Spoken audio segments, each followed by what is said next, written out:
नमस्कार दोस्तों, stock market studies में फिर से एक बार आपको बहुत-बहुत स्वागत है। तो आज यहाँ पे मैं डिस्कशन करूँगा कुछ इम्पोर्टेंट कंपनी के अपडेट और उसके टेक्निकली चार्ट पैटर्न्स के बारे में। तो इस वीडियो को पूरा लास्ट तक देखिए।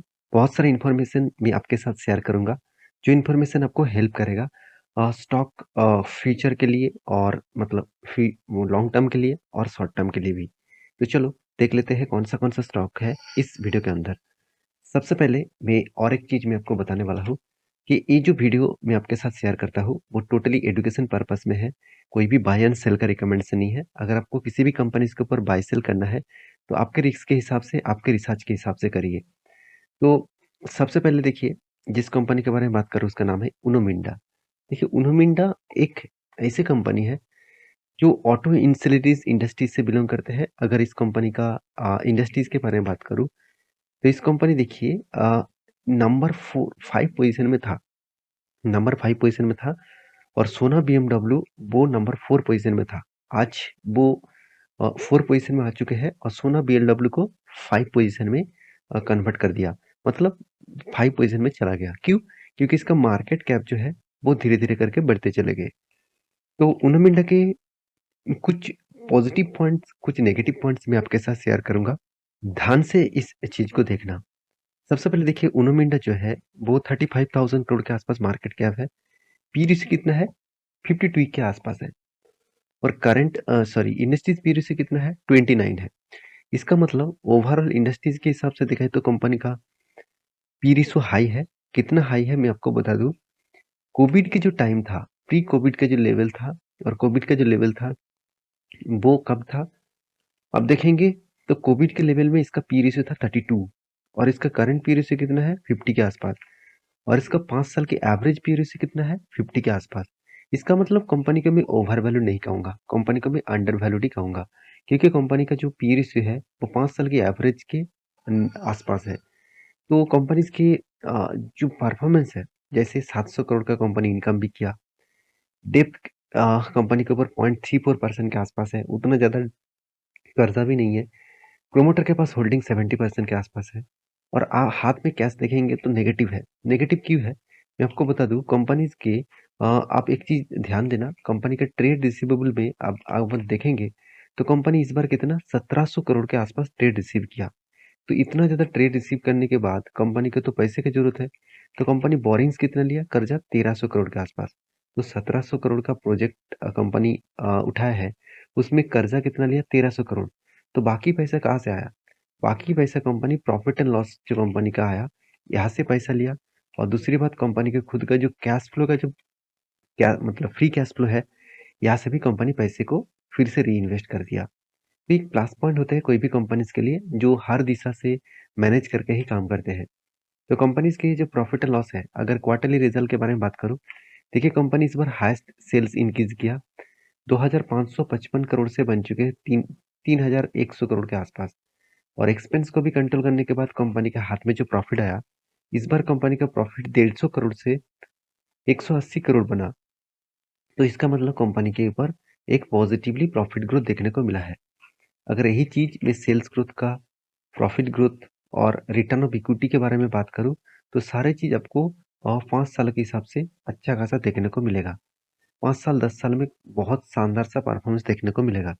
और सीएजीआर के परसेंटेज के हिसाब से देखेंगे तो 10 साल में 64%, 5 साल में 25%, 3 साल में 58% और 1 साल में 15% के आसपास ऑलमोस्ट आपको रिटर्न दे चुके हैं। तो एक शानदार सा कंपनी परफॉर्मेंस करने के बाद कंपनी के जो इंस्टीट्यूशन है वो भी खुद के इस कंपनी के ऊपर इन्वेस्टमेंट करके रखा है। डीएस ने क्या किया, खुद का जो होल्डिंग्स है वो 14% से बढ़ाकर कर दिया 16.5-17% के आसपास। एफएस के पास भी 8.5% के आसपास होल्डिंग्स था, बन चुके हैं 6.5% के आसपास। तो इस कंपनी के जो चार्ट पैटर्न्स है वो मैं आपके साथ डिस्कशन करूँ तो ध्यान देना। यहाँ पे चार्ट पैटर्न कुछ इस तरीके से बना कि यहाँ पे सबसे पहले एक कप बना, उसके बाद हैंडल्स बना, उसके बाद फिर से देखिए छोटा-छोटा 2 हैंडल्स क्रिएट किया। तो जब कोई स्टॉक मैं आपको बहुत बार बोल चुका हूँ, एक्चुअली 2 बार नहीं यहाँ पे 3 बार हैंडल क्रिएट हो चुके हैं। 3 बार नहीं 4-4 बार यहाँ पे हैंडल क्रिएट हो चुके हैं। अब ध्यान से एक चीज़ देखना कि जब कोई stock cup with handle patterns बनाता है और कंटिन्यूअसली हैंडल को बनाते जाते हैं, तो इसका मतलब है यहाँ पे सेलर से कई गुना ज़्यादा बायर एक्टिव है। तो इसलिए देखिए बायर किस तरीके से हाई वॉल्यूम के साथ ब्रेकआउट दिया। तो मैं ज़रूर कहूँगा यहाँ पे इस कैंडल ने ब्रेकआउट किया और इस कैंडल ने कन्फर्मेशन कर दिया। अगर ब्रेकआउट और कन्फर्मेशन के बारे में बात करूँ तो कौन-सा कैंडल में हुआ? इस कैंडल ने। इस कैंडल के ऊपर यहाँ पे एंट्री होना चाहिए था। मैंने एंट्री ऑलमोस्ट ले चुका हूँ और जब नीचे आएगा इस लेवल को टच करेगा तो मैं और भी क्वांटिटी बढ़ाने वाला हूँ। क्योंकि एक शानदार सा टारगेट यहाँ पे मिल सकता है, करीबन 27% के आसपास। तो एक शानदार सा लेवल यहाँ पे क्रिएट हो चुके हैं, तो मैंने तो एंट्री ले चुका हूँ और आप अगर इस कंपनी के ऊपर कोई भी एंट्री लेना चाहते हैं तो प्लीज़ आपके रिस्क के हिसाब से करिए, क्योंकि मेरा कोई रिकमेंडेशन वीडियो नहीं होता, मैं पहले आपको बोल चुका हूँ। क्योंकि मेरा सारे के सारे जो स्टॉक के बारे में जो डिटेल्स डेटा मैं आपको दिखाता हूँ, वो मैं इसीलिए दिखाता दिखाता हूँ क्योंकि आप स्टडी करके, समझ कर, सीख कर काम करिए। तो नेक्स्ट जो कंपनी जिसके बारे में बात करूँ जिसका नाम है, आप देखेंगे तो आरबीएनएल। तो आरबीएनएल आप सभी जानते हैं रेलवे विकास निगम लिमिटेड, जो इंडिया के एक पॉपुलर कंपनी है और जिस तरीके से कंपनी ने धमाका रिटर्न दिया, उसके बाद हर किसी लोगों ने इस कंपनी के ऊपर ही क्वेश्चन करने लग गए। क्वेश्चन मतलब अभी जो कंपनी एक ही रेंज के ऊपर फंसे हुए हैं, एक ही रेंज के ऊपर कंपनी काम कर रहा है, तो लोगों का यही क्वेश्चन है कि सर फिर से वो कब रैली दिखाएगा? देखिए आपको क्या लग रहा है कि जो कंपनी ऑलमोस्ट रैली कर चुके हैं, क्या वो फिर से रैली करेगा? ज़रूर कर सकते हैं, मगर उसका ये अटेंशन नहीं होगा कि रैली कर किया है, कुछ टाइम बिताया, फिर से रैली करेगा। नेक्स्ट रैली कब होगा, उसको किसी को भी पता नहीं होता। आपको टेक्निकली चार्ट पैटर्न्स देखकर समझना पड़ेगा कि हाँ, कब रैली हो सकता है। तो वो मैं आपको दिखाऊँगा, उससे पहले कंपनी का परफॉर्मेंस देख लीजिए। 25,000 करोड़ के आसपास मार्केट कैप है और आरओसी आरओई तो एवरेज लेवल के आसपास है। इंडस्ट्रीज पी रेशियो से कंपनी का पी रेशियो बहुत कम है, तो एक प्लस पॉइंट है कंपनी को फिर से अपसाइड जाने का। और कंपनी के पास डेप्थ देखा जाए तो थोड़ा सा ज़्यादा है, ज़्यादा मतलब 1% के नीचे है और एनुअली इनकम भी अच्छा खासा है और हाथ में जो कैश था उस कैश को कंपनी फिर से री इन्वेस्ट कर दिया कंपनी के ऊपर, मतलब बिजनेस के ऊपर वो कैश को यूज़ किया गया। 2 पॉइंट्स मुझे अच्छा लगा, पैग रेशियो जो 1% के नीचे है और क्विक रेशियो जो 2.02 के ऊपर है, मतलब यहाँ पे भी एक पॉजिटिव साइन देखने को मिला है। तो कंपनीज की जो क्वार्टरली रिजल्ट है, मैं बहुत बार बोल चुका हूँ, कंपनी इस बार शानदार सा कंपनी सेल्स को इंक्रीज किया, एक्सपेंस को भी कंपनी कंट्रोल में रखा, इसलिए कंपनी को नेट प्रॉफिट प्रॉफिट जो ऑपरेटिंग प्रॉफिट है वो भी प्लस पॉइंट देखने को मिला। तो ओवरऑल जो नेट प्रॉफिट है उसके बारे में बात करूँ तो कंपनी कंटिन्यूअसली खुद का प्रॉफिट को मेंटेन कर रहा है और इस बार कंपनी अच्छा खासा प्रॉफिट जनरेट किया। पिछले लास्ट कुछ क्वार्टर्स में कंपनी लगातार लगातार प्रॉफिट को 300 साढ़े 300 करोड़ के ऊपर कंटिन्यू कर रहा है। तो कंपनी एक गवर्नमेंट कंपनी होने के नाते भी कंपनी में एक अच्छा खासा धमाका परफॉर्मेंस हुआ।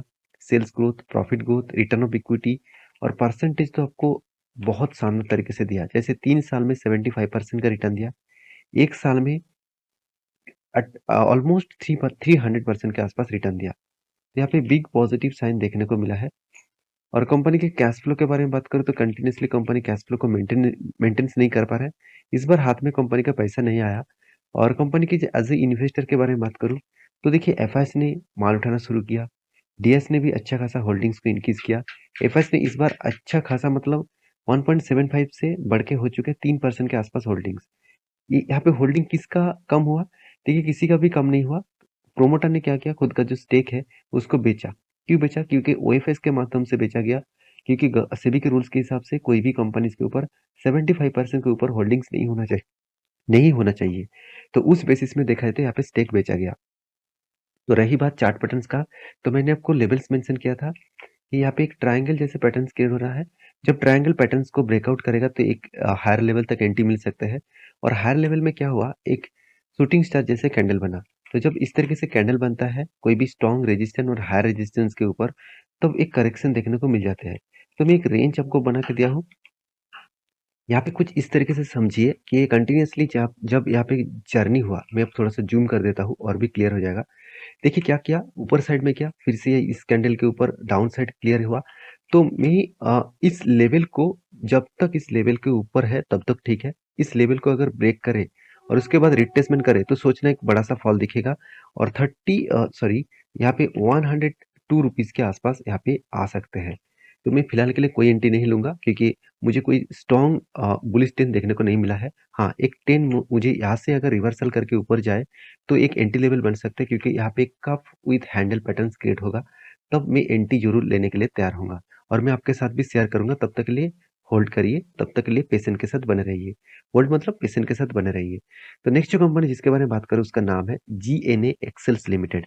तो जीएनए एक्सेल्स लिमिटेड जो एक ऑटो इंश्योरेंस कंपनी है, तो इस कंपनी बहुत छोटा है, फिर भी कंपनी ने अच्छा खासा काम भी कर रहा है। कंपनी का अगर मैं क्वार्टरली रिजल्ट के बारे में बात करूँ, तो कंटिन्यूअसली कंपनी सेल्स को इंक्रीज किया, एक्सपेंस को भी मेंटेन्स करने के बाद कंपनी कंटिन्यूअसली प्रॉफिट को मेंटेन्स कर रहा है। तो जब प्रॉफिट अच्छा हो रहा है, जब सेल्स ग्रोथ अच्छा है, प्रॉफिट अच्छा है और रिटर्न ऑफ इक्विटी भी अच्छा है और अच्छा खासा कंपनी धमाका रिटर्न भी दिया। ये सारे पॉइंट्स क्लियर करने के बाद कंपनी बोर्ड ने एक बहुत बड़ा अनाउंसमेंट किया। वो अनाउंसमेंट क्या है? आप देखेंगे तो कंपनी का बोनस 1 सितंबर में कंपनी 1 के बदले 1 शेयर आपको बोनस के हिसाब से मतलब एक्स्ट्रा बेनिफिट देने वाला है। तो क्या आप बोनस के शौकीन हैं? तो इस कंपनी के ऊपर ज़रूर स्टडी करिए, उसके बाद काम करिए। तो नेक्स्ट जो कंपनी जिसके बारे में बात करूँ उसका नाम है वीवीएल मतलब वरुण बेवरेजेस लिमिटेड। देखिए इंडिया में जितने सारे बेवरेजेस कंपनी है, फूड प्रोसेसिंग कंपनी है, तो उनमें से नंबर 1 कंपनी है वीवीएल क्योंकि इसका मार्केट कैप सबसे बड़ा है, 1,16,000 करोड़ के आसपास। तो बहुत सारे लोगों को ये भी क्वेश्चन है कि सर मार्केट कैप कहाँ से कैलकुलेट होता है? देखिए कंपनी का जो करंट प्राइस उसके साथ आपको मल्टीप्लाई करना है नंबर ऑफ शेयर्स। तो नंबर ऑफ शेयर्स को मल्टीप्लाई करेंगे तो आपको करंट जो मार्केट कैप यहाँ पे है वो दिखेगा। तो कंपनी का नंबर शेयर्स कब कहाँ पे मिलेगा? देखिए वीपीएल का नंबर ऑफ शेयर्स कितना है 129। इसके साथ आप करंट प्राइस को मल्टीप्लाई करेंगे तो आपको मार्केट कैप आ जाएगा। तो यहाँ पे देखिए 129 इसका टोटल शेयर्स है और उसके साथ साथ आपको इसको मल्टीप्लाई करना है किसके साथ, करंट प्राइस के साथ। तो देखिए 1,15,900 करोड़ के आसपास यहाँ पे मार्केट शेयर दिखा रहा है, सॉरी मार्केट कैप दिखा रहा है। तो उसी के आसपास है, थोड़ा सा इधर उधर होगा क्योंकि हमेशा डेटा तो चेंजिंग होता रहता है। तो यहाँ पे देख सकते हैं कंपनी का जो पी रेशियो है वो बहुत शानदार लेवल्स में देखने को मिला और कंपनी का जो कंपनी का आरओसी आरओई दोनों ही बेस्ट लेवल में देखने को मिला। कंपनी का पी रेशियो थोड़ा सा हाई है। कितना हाई है मैं आपको पहले भी दिखा चुका हूँ कि एक टाइम कंपनी का पी रेशियो चला गया था 100 के ऊपर। तो 100 के ऊपर पी रेशियो चला गया था, उसके बाद धीरे धीरे करके करेक्शन हुआ और 60 के आसपास यहाँ पे पी रेशियो देखने को मिला। तो करंट जो पी रेशियो है और 5 साल की जो एवरेज पी रेशियो है वो दोनों ही सेम टू सेम लेवल में देखने को मिला है। अभी कंपनी के क्वार्टरली रिजल्ट के बारे में बात करूँ तो कंटिन्यूअसली कंपनी क्या किया, सेल्स को इंक्रीज किया, एक्सपेंस को मेंटेन्स किए, उसके बाद नेट प्रॉफिट जो है वो लगातार यहाँ पे ग्रोथ कराता चला गया। अभी नेट प्रॉफिट के बारे में बात करूँ तो 450 करोड़ से बढ़ के हो चुके हैं 1000 करोड़ के ऊपर। तो यहाँ पे एक प्लस पॉइंट देखने को मिला है। तो कंटिन्यूअसली कंपनी नेट प्रॉफिट को इंक्रीज करते जा रहा है, तो उस बेसिस पे कंपनी का ग्रोथ होने का और भी चांसेस है। तो कंपनी का साल भर की बात करूँ तो कंपनी इस बार हाईएस्ट सेल्स इंक्रीज किया, उस हिसाब से हाईएस्ट प्रॉफिट भी जनरेट किया। टिल टू मंथ मतलब करंट जो ईयर चल रहा है, उस सालों में भी देखिए कंपनी हाईएस्ट प्रॉफिट जनरेट करके दिया। तो कंपनीज के सेल्स ग्रोथ, कंपनी का प्रॉफिट ग्रोथ, कंपनी का रिटर्न ऑफ इक्विटी और रही बात परसेंटेज ऑफ रिटर्न, तो सीएजीआर परसेंटेज ऑफ रिटर्न जो है सब कुछ बेस्ट लेवल में देखने को मिला। तो अभी क्वेश्चन ये है कि कंपनी का जो चार्ट पैटर्न्स बना है, क्या वो चार्ट पैटर्न्स यहाँ पे तो आप कहेंगे सर आपने तो बताया था कि एक रेंज के ऊपर फंसे हुए हैं, तो यहाँ पे ब्रेकआउट होने के बाद कुछ डिसीजन लेंगे। तो क्या आपने एंट्री ले लिया? मैंने बिल्कुल एंट्री नहीं लिया।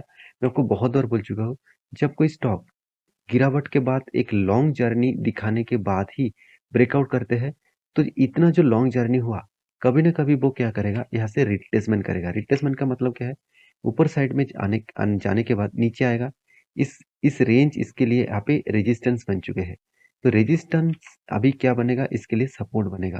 तो जब सपोर्ट को टेस्ट करेगा उसके बाद रिवर्सल करे और वो भी हाई वॉल्यूम के साथ, तो मैं जरूर यहाँ पे एंट्री लूंगा और मेरा छोटा सा नीचे स्टॉप लॉस रहेगा। तो फिलहाल के लिए कोई भी एंट्री नहीं है मेरा। अगर यहाँ से ऊपर भी चला जाए तो मैं एंट्री नहीं लूँगा क्योंकि मैं कुछ रूल्स को फॉलो करके काम करता हूँ। आपका कुछ रूल्स अलग हो सकते हैं, तो आप उस हिसाब से ज़रूर काम करिए। तो ये था कुछ कंपनीज़ का अपडेट। वीडियो अच्छा लगे तो लाइक करना, दोस्तों के साथ शेयर भी करना और चैनल को सब्सक्राइब भी करना। और इस वीडियो को एजुकेशन पर्पज़ में ज़रूर मैं आपके साथ शेयर कर रहा हूँ। कोई भी बाय एंड सेल का रिकमेंडेशन नहीं है। मिलते हैं नेक्स्ट वीडियो में, तब तक के लिए अच्छे से रहिए, अपने ख्याल रखिए। धन्यवाद।